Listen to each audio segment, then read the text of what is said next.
আসসালামু আলাইকুম। কি অবস্থা, সবাই কেমন আছেন? আমার সুখ দুঃখ, আমার ছোটোখাটো বিষয়গুলো আপনাদের সাথে শেয়ার না করলে আমার একদমই ভালো লাগে না। আপনারাই হচ্ছেন আমার আপনজন, আপনাদের সাথে আমি সব কিছু শেয়ার করি।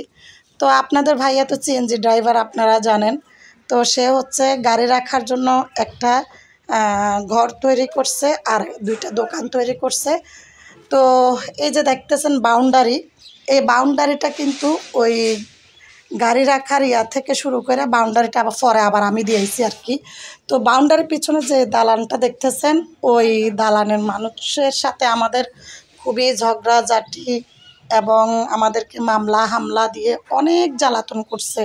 আমার ছোট একটা ছেলে, আমার হাজব্যান্ড, আমাকে, আমার দেবরকে, আমার ননদকে, সবাইকে মামলা দিছে। ওদেরকে অথচ জায়গা নিছে আমাদের থেকে, ওরা আমাদের থেকে কিনিয়া আমাদের কাছে আশ্রিয়া, কিন্তু আমাদেরকে এত জ্বালান জ্বালাইছে। মানুষ বলে না, শুইতে দিলে বসতে দিলে শুইতে চাই, এরও হচ্ছে এরকম অবস্থা, সুবিধা ফাটি। তো যাই হোক, এ দেখেন চারপাশে দালান কোটা, আমি একজন ছোট্ট ক্ষুদ্র গরিব মানুষ। তো আপনাদের ভাইয়া গাড়ি রাখার জন্য যে গ্যারেজটা করছে, এখানে এখন কিন্তু ও হিসাব করছে যে 4 থেকে 5টা গাড়ি রাখতে পারবে। তাহলে একটা গাড়ি যদি 600 টাকা করে হয়, 4টা গাড়িতে কত হবে? একটা তো ওনার নিজের। তো এখন 5টা রাখবে তো দূরের কথা, 3টাই রাখতে পারতেছে না। তো অবশেষে আমি ও 2টা নিয়ে রাখতেছে। তো আমি 2,10,000 টাকা খরচ হয়েছে ওইখানে। খরচ করার পরে যদি 600 টাকা মাসে শুধু আর্নিং 600 টাকা আসে, তাইলে কি হয়? তো আমি ওর সাথে ঝগড়া বিবাদ করে এখন ওই রুমটাকে একটা সিঙ্গেল ভাড়াঘর করছি। দেখেন, একটা দরজা করছি, দরজার পাশে ছোট একটা জায়নালা দিয়েছি। হ্যাঁ, জায়নালার পাশে একটা সিঙ্গেল ফ্যামিলির সিস্টেম করছি আর কি। তো একটা গ্যাসের চুলা বসাইতে পারে করে একটা সামসিট দিয়েছি।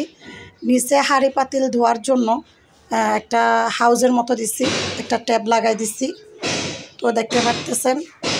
তো এখন হচ্ছে এটা ভাড়া হয়ে গেছে, 3,000 টাকা অ্যাডভান্স দিয়েও গেছে। একজন থাকবে শুধু, সে হচ্ছে সারাদিন চাকরি করবে, রাতটা এসে ঘুমাবে, সকালে চলে যাবে, এ অবস্থা। তো যাই হোক, আল্লাহ যার কপালে ভালো রাখে সবসময় তার ভালোই হয়।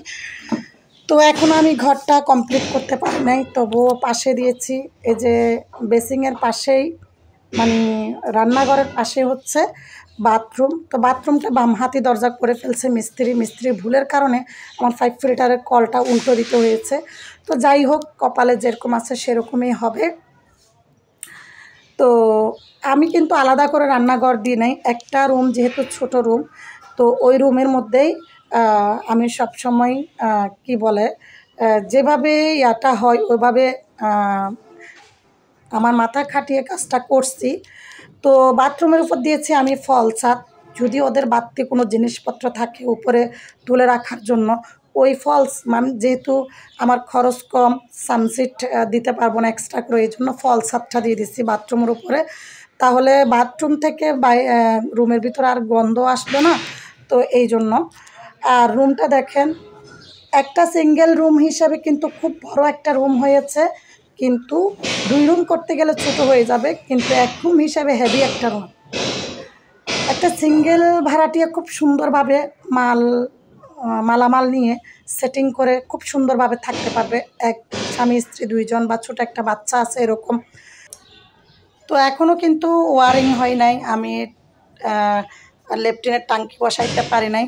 তো ভাড়াটিয়া যেহেতু অ্যাডভান্স দিয়ে গেছে আজকে, তো অ্যাডভান্স দেওয়ার পরে আমি হচ্ছে এখন একটা টাঙ্কি বসাচ্ছি। তো কিন্তু সিঙ্গেল রুম হিসেবে হেভি একটা রুম হয়েছে। যদি 2টা রুম করতে চাই, রুমগুলো ছোট হয়ে যাবে, এই জন্য সিঙ্গেল রুমেই করে ফেলছি। তো যাই হোক, এখন হচ্ছে টাঙ্কিটা বসাবো। কিন্তু ভাড়া ঘরের চাইতে আমার ঘরটা আরও খারাপ বেশি, কারণ ভাড়া ঘরটা খুবই সুন্দর হয়েছে আমার ঘরটা থেকেও, আলহামদুলিল্লাহ। তো এখন হচ্ছে আমার ঘরটাই আমি আপনাদেরকে একটু দেখাই। এই যে দেখেন, একটা জানালা নাই, দরজা নাই। হ্যাঁ, সামনের যে দরজাটা লাগাইছি দেখেন, যে দরজাটা ও আছিল, এটাও লোহার দরজা, আমার মাই বানাই দিছিল 7,000 টাকা দিয়ে। তো আলহামদুলিল্লাহ। তো এই আর কি, এই যে ভাড়াটিয়ার জন্য টাঙ্কি বসাইতেছি। ভাড়াটি অ্যাডভান্স দিচ্ছে, ওইখান থেকে 14,050 টাকা দিয়ে টাঙ্কি আনছি, 6টা রিং, এগুলো বসাইতেছি। তো ভিডিও কেমন হয়েছে সবাই আমার জন্য দোয়া করবেন, মতামত জানাবেন, শেয়ার করবেন। আল্লাহ হাফেজ।